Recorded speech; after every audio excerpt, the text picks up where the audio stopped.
We hear stories about changing the world, but what does it really take, especially when you're starting from scratch?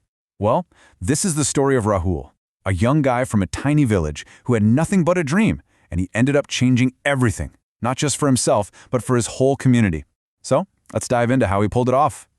So can a single dream actually beat poverty? I mean, really? It's a huge question, right? Something people have argued about forever. Can one small idea, from the ground up, really make a dent in a problem that big?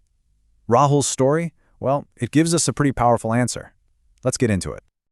Okay, so first things first, a boy's dream. To really get how big of a deal this is, you gotta see where he started. His beginnings were, well, let's just say they were humble.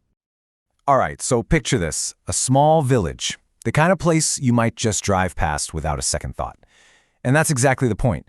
Our guy, Rahul, he comes from a place nobody's really heard of, which just makes what he does later on, wow, even more incredible.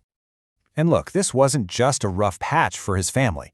This was real, grinding poverty. We're talking about a world where worrying about having enough food on the table or finding money for school fees, that was just a normal Tuesday. This is the world that made Rahul who he was.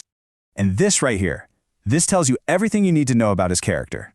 He's working in his dad's little shop all day, but then at night, he's hitting the books, studying by the light of a flickering lantern. I mean, think about that.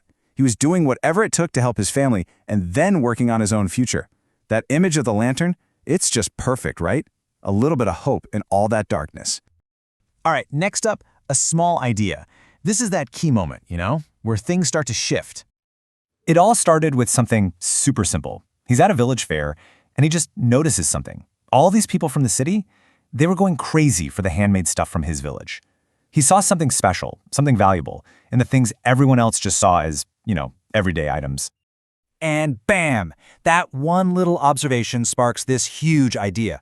But here's the thing that's so cool about his vision right from the get-go. It was never just about him getting rich. It was, what if this could change everyone's lives? That community focus, that's the whole key right there. So what did he do? He didn't sit around waiting for some big investor to show up. Nope, he just used what he had, an old phone.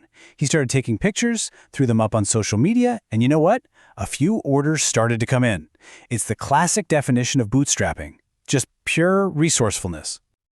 Okay, so now we get to the tough part, the path of courage. Because let's be real, having a great idea is one thing. Actually making it happen, that's a whole different story. And Rahul's path, it was anything but easy. And the problems he faced were legit. I mean, can you imagine trying to build an online business when your internet is terrible?